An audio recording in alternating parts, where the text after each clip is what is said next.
Me echaron de casa siendo adolescente por falsos rumores difundidos por mi hermano. Años después, mis padres ven mi éxito y me exigen dinero tras haberme abandonado. Soy una mujer de 28 años con un hermano gemelo. Creciendo, mi hermano y yo experimentamos un trato muy diferente por parte de nuestros padres. Mis padres parecían genuinamente convencidos, por alguna razón, de que mi hermano estaba destinado a la grandeza, mientras que yo era la llamada oveja negra. Simplemente porque me interesaba más jugar deportes o hacer nuevos amigos que estudiar, me comparaban constantemente, lo cual era desmoralizante y golpeaba mi autoestima desde muy joven. De niña, tenía que ver cómo mi hermano tenía fiestas extravagantes en nuestro cumpleaños con sus amigos, mientras que a mí me trataban como una después del pensamiento. Él solía tener pijamadas con sus amigos, mientras que a mí ni siquiera me permitían llevar a mis amigas a casa. Para ser honesta, odié cada minuto de mi infancia.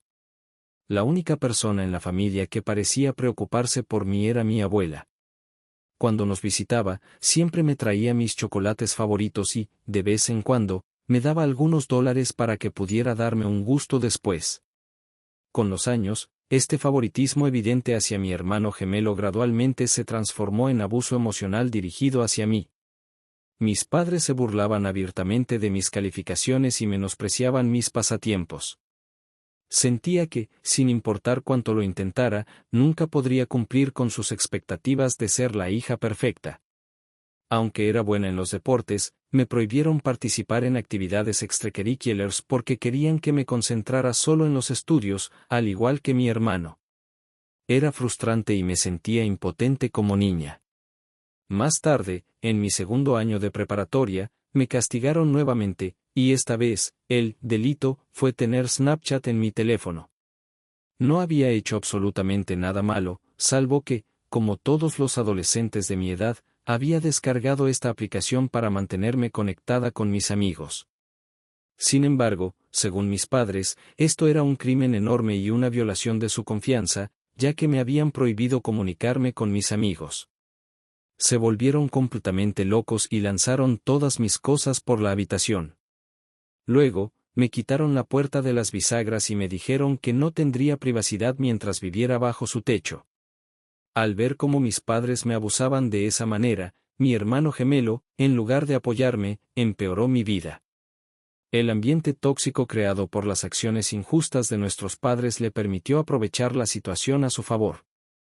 Adoptó un patrón de mentiras sobre mí, acusándome falsamente de cosas que nunca hice para que él pudiera salirse con la suya. Si robaba algo, trasladaba la culpa fácilmente hacia mí. Y mis padres, ya inclinados a creer lo peor de mí, aceptaban sus mentiras sin dudar. Me menospreciaba frente a mis amigos en la escuela y se burlaba de mi apariencia. A pesar de esto, yo tenía un círculo amplio de amigos en la escuela porque era accesible y abierta a hacer conexiones.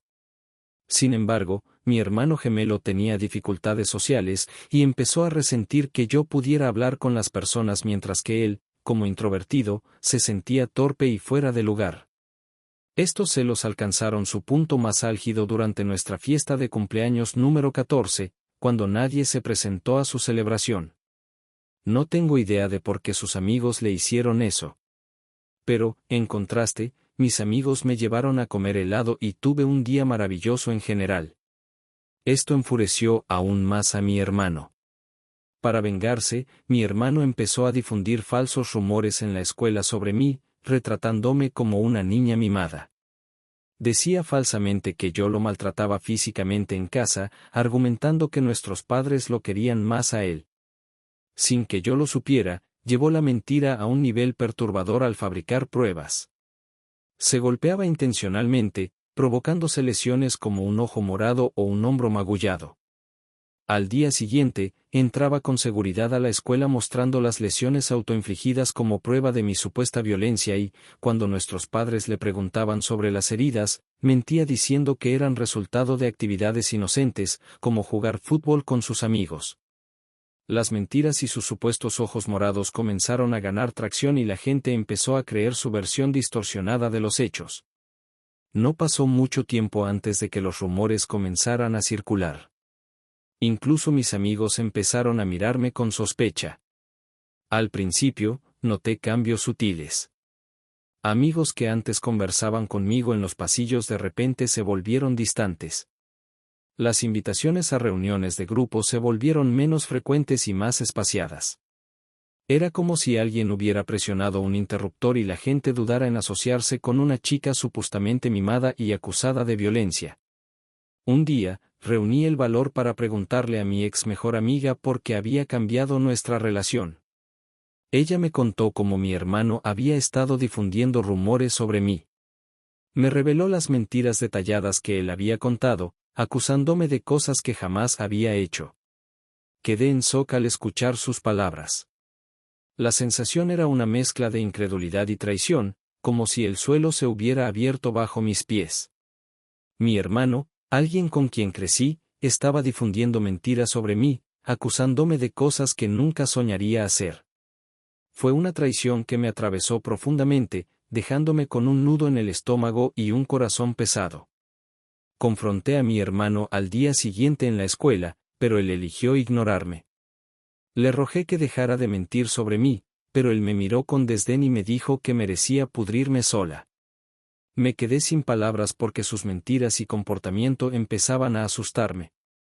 Quise hablar con mis padres, pero temía que le creyeran a él en lugar de a mí. La sensación de aislamiento dolía, especialmente porque siempre había estado abierta a hacer amigos. Sentía que las mentiras alimentadas por los celos de mi hermano estaban destruyendo las conexiones que había construido a lo largo de los años. Los maestros también comenzaron a enterarse de los rumores. Fue una experiencia surrealista, como si estuviera viviendo en una realidad paralela donde mi verdadero yo estaba ensombrecido por la historia maliciosa creada por mi propio hermano gemelo. Las mentiras habían crecido más allá de simples chismes adolescentes. Ahora estaban moldeando la forma en que la gente me percibía realmente. El desagradable rumor llegó rápidamente a oídos del director, y entonces mi peor pesadilla se hizo realidad.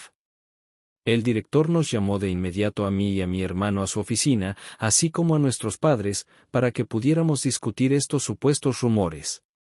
Me senté allí, con el corazón latiendo rápidamente mientras el director exigía la verdad. Esperaba que mi hermano finalmente dijera la verdad, pero en lugar de eso, duplicó las mentiras. Directamente le dijo al director que, sí, los rumores eran ciertos y me pintó como un matón que lo golpeaba cuando nuestros padres no estaban presentes. No lo podía creer. La conmoción me invadió mientras mi hermano continuaba tejiendo esta historia retorcida sobre cómo yo estaba enojado con él por recibir más amor de nuestros padres. Todo era una sarta de mentiras. Pero él se aferró a su historia como si estuviera pegada. Mi mamá empezó a llorar al escuchar la historia de mi hermano, abrazándolo como si fuera un tipo de héroe. Mi papá trató de consolar a mi hermano, diciéndole que era valiente por hablar y que se aseguraría de que nunca volviera a pasarle nada. Intenté defenderme, suplicando al director que todo era inventado. Sentía como si estuviera ahogándome en un mar de acusaciones, intentando desesperadamente salir a la superficie. Pero mi hermano siguió insistiendo, afirmando que yo era una persona enojada y violenta que desquitaba sus frustraciones con él todos los días. Las lágrimas de mi madre seguían cayendo mientras lo abrazaba, lanzándome miradas acusadoras. Era como luchar contra un muro de creencia en la historia inventada de mi hermano. El director me reprendió severamente, diciendo que la escuela no toleraba el acoso y que estas eran razones para suspenderme. Le supliqué que no me suspendiera, pero negó con la cabeza, diciendo que no podía dejarlo pasar. Llorando, traté de decirle que no había hecho nada a mi hermano. El director me dijo con firmeza que sería suspendido por 10 días para que otros vieran esto como un ejemplo de que no se debía acosar a nadie. Me golpeó duro y comencé a llorar aún más, suplicándole que reconsiderara. Mis padres, enojados y avergonzados por toda la situación, me arrastraron fuera de la oficina del director. No quería irme. Quise defender mi caso y hacerles entender, pero no quisieron escuchar. Salimos de la escuela, con el corazón pesado de frustración y humillación. Cuando llegamos a casa, las cosas tomaron un giro drástico. Mi papá comenzó a empacar mis cosas de la nada. Estaba impactado, confundido y no tenía idea de lo que estaba pasando. Mi mamá le preguntó qué estaba haciendo, pero él solo gritó que no podía dejarme vivir en la misma casa que mi hermano. Estaba llorando, prácticamente de rodillas, suplicando a mi hermano que dijera la verdad, pero él permaneció frío. Sin inmutarse por mis emociones, mi papá continuó empacando mis cosas y luego lanzó la maleta al vestíbulo. Me aferré a las piernas de mi papá, todavía suplicándole que no me echara. Era como una pesadilla desarrollándose. Me dijo que un acosador como yo no merecía vivir en su casa y que llamaría a su madre, mi abuela, para que viniera a recogerme si ella quería hacerlo. Sentí como si el mundo se hubiera desmoronado bajo mis pies. Me quedé allí, en shock, rodeado de mis pertenencias, dispersas en el vestíbulo, expulsado de mi propio hogar. Eventualmente, mi abuela apareció. Recogió todas mis cosas y me ayudó a colocarlas en el auto, asegurándose de que me sentara en el asiento del pasajero. Verificó que tuviera el cinturón de seguridad puesto antes de caminar hacia la puerta principal de mis padres. Tocó el timbre y, cuando mi papá abrió la puerta, empezó a gritarle por haberme tratado de esa manera. Con una determinación firme, le advirtió que si alguna vez se me acercaba o intentaba contactarme de nuevo, no dudaría en involucrar a la policía o al CPS, ya que lo que le había hecho a un niño como yo podría acabar con él en la cárcel. Mi madre, tratando de desviar la culpa, le dijo que era mi culpa. Sin embargo, mi abuela no estaba dispuesta a aceptar eso. Se mantuvo firme, defendiéndome, enfatizando que yo solo era un niño que no merecía ser tratado de una manera tan cruel. Esa fue la primera vez en mi vida que sentí lo poderosa que era mi abuela. No se intimidó ante mis padres. Y a diferencia de lo que ellos creían, ella confiaba en mí. Eventualmente, nos fuimos, dejando atrás mi hogar, el único lugar donde había crecido.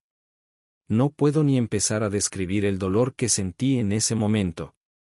Recuerdo que solo lloraba en la cama y no comía nada, a pesar de que mi abuela me insistía. Le conté lo que mi hermano había hecho y ella también se quedó impactada. Me aseguró que creía en mi versión de la historia. Y me sentí feliz de al menos tener a una persona que me apoyaba. Cuando se levantó la suspensión de 10 días, la perspectiva de volver a la escuela se sentía como regresar a una guarida de leones.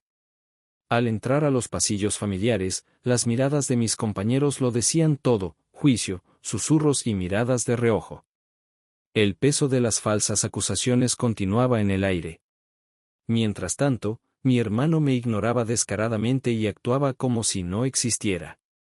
Se había hecho amigo de algunas personas que creían su versión de la historia y lo veían como la víctima de mis supuestos ataques, sin importar cuánto intentara contar mi lado de la historia a alguien, caía en oídos sordos. Me convertí en una marginada, marcada con una etiqueta injusta que me seguía como una sombra a donde quiera que fuera, al salón de clases, la cafetería, los pasillos. Las miradas que se cruzaban con las mías estaban llenas de desprecio y desconfianza. Me convertí en una solitaria, agachando la cabeza, asistiendo a todas mis clases, almorzando sola en la cafetería y volviendo directamente a casa. No tenía amigos y sentía que nadie realmente me quería allí.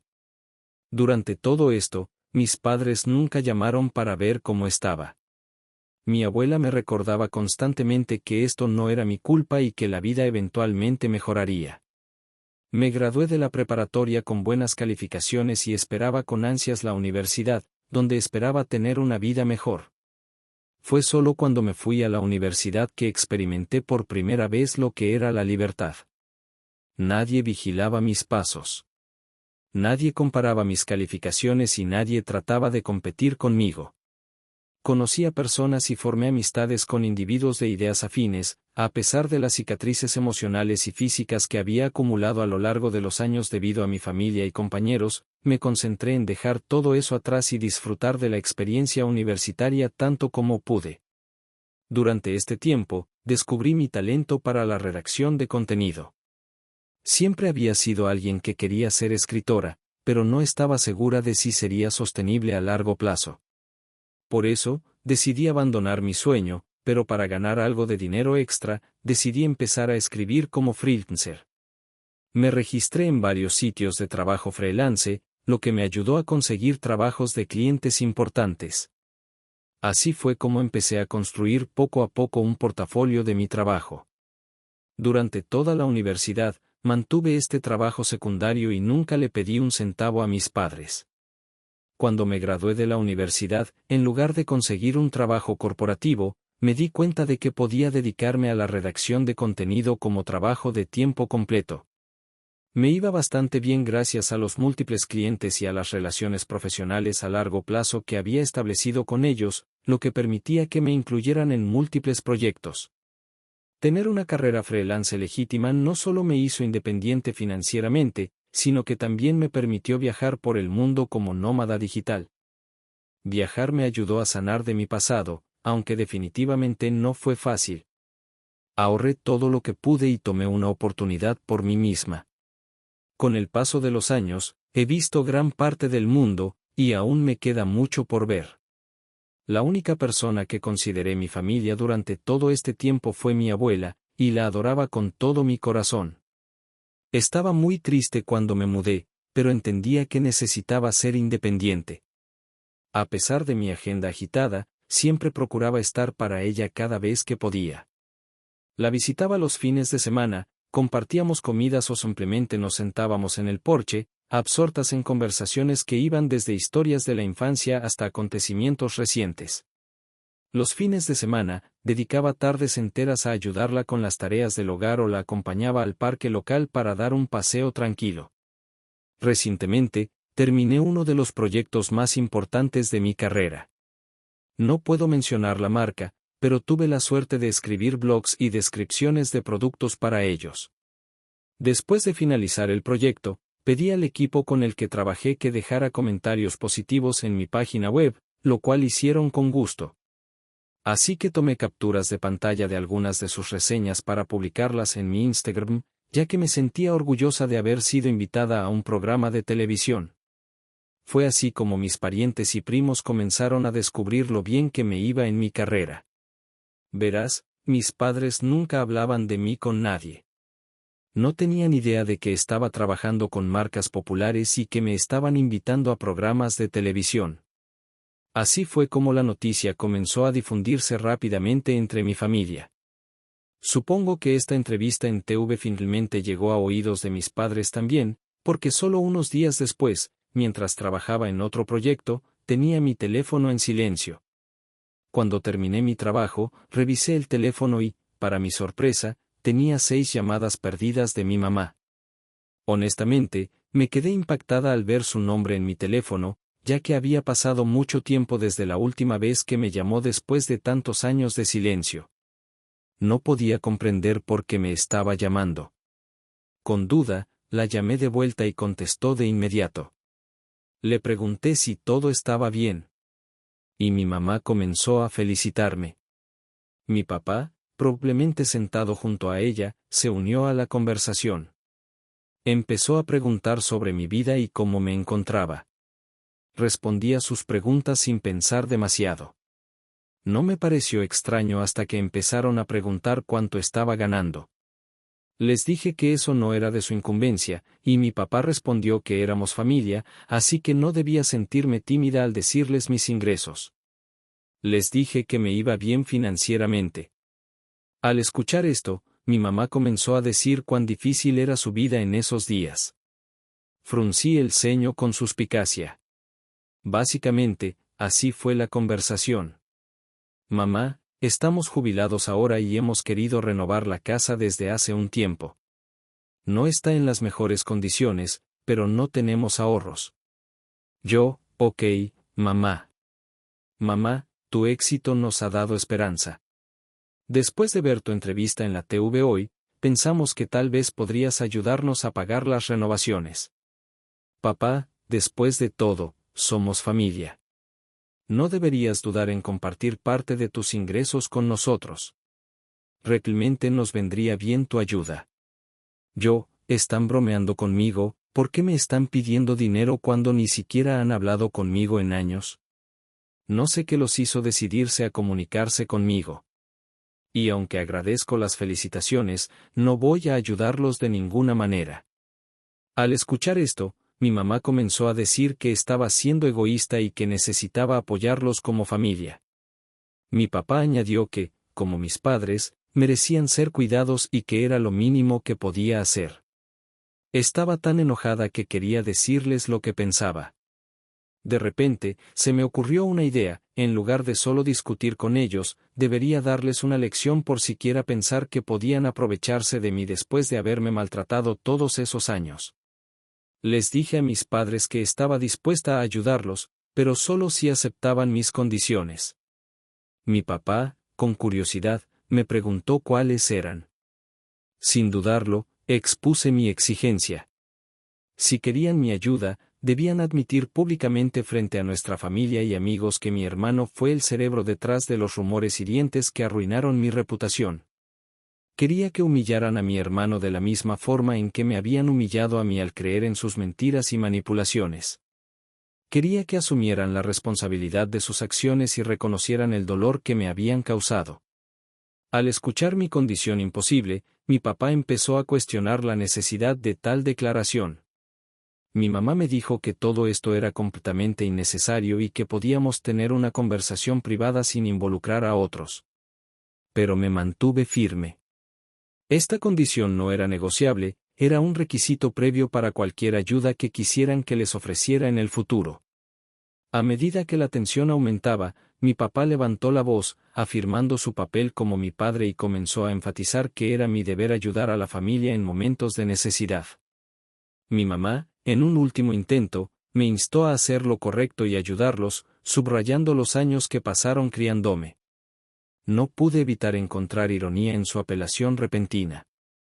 Les recordé el pasado, el hecho de que me habían echado de la casa y que fue mi abuela quien me crió, no ellos. Comenzaron a ponerse más y más agitados, pero les dije con firmeza que si querían restablecer el contacto conmigo y buscar mi ayuda financiera de ahora en adelante, la verdad necesitaba ser reconocida públicamente y mi hermano tenía que enfrentar las consecuencias de sus acciones. Desde esa conversación, mis padres han estado intentando llamarme incesantemente, pero estoy ignorando sus llamadas. Empiezo a arrepentirme de haberles llamado ese día. Quisiera saber si realmente estaría en problemas si no ayudara a mis padres en absoluto. Actualización 1. Ha sido una semana caótica desde que compartí mi historia por última vez, y el apoyo y ánimo que he recibido de todos ha sido abrumador. Es reconfortante saber que no estoy sola en este momento. Me alegra que todos estén de acuerdo en que no debería involucrarme con mis padres ni siquiera considerar ayudarlos después de lo que me hicieron pasar. La razón por la que les di tal condición fue porque sabía que era casi imposible que la cumplieran. Sé que aman demasiado a mi hermano. Y a pesar de que quizá ya se hayan dado cuenta de que todo fueron sus mentiras, sé que nunca lo harán pasar por lo que me hicieron pasar a mí. Mi hermano me envió un mensaje desagradable después de que mis padres intentaran contactarme de nuevo y yo me negara a responder sus llamadas. Esto es lo que escribió: hola, hermana, ha pasado mucho tiempo desde que te vi. Y puedo decirte que cada día sin ti en mi vida ha sido genial. Escuché que mamá y papá se comunicaron contigo y les diste un ultimátum loco. Nunca lo van a cumplir, lo sabes, ¿verdad? Claramente nunca te amaron y nunca harán nada que me perjudique. Admito que mentí sobre ti hace 15 años, pero ha pasado mucho tiempo desde entonces. Así que deja de ser tan egoísta y trata de dejar el pasado atrás. No estás casada y no tienes hijos de todos modos, así que, ¿por qué no quieres ayudarlos pagando las reparaciones y renovaciones de la casa? Haz lo correcto y sé una mejor hija. Ver el mensaje fue como una puñalada en el pecho. La audacia de ignorar las dificultades que había enfrentado y las condiciones que había establecido hablaba mucho de su falta de empatía. El intento de hacerme sentir culpable al enfatizar mi estado civil y el hecho de no tener hijos añadía una capa más de insensibilidad. Su insinuación de que debería priorizar sus necesidades por encima de mi propio bienestar no solo era ofensiva, sino que también destacaba lo poco que pensaba de mí. Impulsada por la frustración y un fuerte deseo de justicia, decidí que era hora de tomar cartas en el asunto y revelar la verdad que había estado oculta por demasiado tiempo. Me senté a escribir un correo electrónico a mis padres y parientes cercanos, compartiendo los detalles dolorosos de mi infancia y el trato injusto que había soportado mientras crecía en la casa de mi familia. En el correo, describí el ambiente estricto y opresivo bajo el techo de mis padres y cómo me trataron en comparación con mi hermano gemelo. El correo también profundizaba en el rumor malicioso y completamente falso que mi hermano había difundido sobre mí en la escuela, lo que había llevado a consecuencias graves y afectó mi reputación. Escribí cómo mis padres me habían echado a la calle y que de no haber sido por mi abuela, podría haber muerto en la calle. Al final, pedí a todos que leyeran un mensaje que mi hermano me había enviado. Adjunté una captura de pantalla donde admitía haber mentido sobre mí. Era una confesión clara que esperaba expusiera las mentiras que habían persistido por demasiado tiempo. Envié el correo hace solo una hora, y sé que todo se desatará una vez que mis padres y mi hermano lo lean. Les actualizaré sobre cómo reacciona mi familia a mi correo electrónico. Actualización 2. Ha pasado un mes desde mi última actualización y muchas cosas han sucedido este mes. Como pueden imaginar, mi familia estalló después de recibir el correo. Mis padres han recibido críticas de parientes que antes no sabían hasta qué punto llegaba el favoritismo y el abuso emocional. Muchos familiares se pusieron en contacto conmigo diciendo que no tenían idea de todo esto y me pidieron disculpas por no haber estado allí para mí. Mi hermano y mis padres me enviaron una avalancha de mensajes que se volvieron más abusivos y violentos. Así que decidí contactar a un abogado que les envió un aviso de cese y desista. Básicamente, les advertía que no me contactaran más y que si lo hacían, enfrentarían graves consecuencias legales. Supongo que esto debió asustarlos porque dejaron de contactarme. Mi abuela piensa que hice lo correcto al dejar que todos supieran lo que pasó y me apoya al 100%. Ella es la única persona que me importa. Así que estoy contenta de que esté de mi lado. Actualización 3. Han pasado 2 meses desde mi última actualización. Me complace informar que todo en mi vida está yendo bien por ahora. Profesionalmente, mi negocio de redacción de contenido ha estado prosperando. Las invitaciones para hablar en seminarios y podcasts continúan llegando, consolidando mi posición como una figura respetada en mi línea de trabajo. Estoy tan cercana a mi abuela como siempre. Recientemente, tomé una semana de descanso de mi trabajo para poder pasar tiempo de calidad con ella. Ella está interesada en la jardinería estos días y me enseñó mucho sobre varias flores y hierbas en su jardín. Los momentos que pasé con ella, ya sea compartiendo comidas, participando en conversaciones profundas o simplemente disfrutando de la compañía,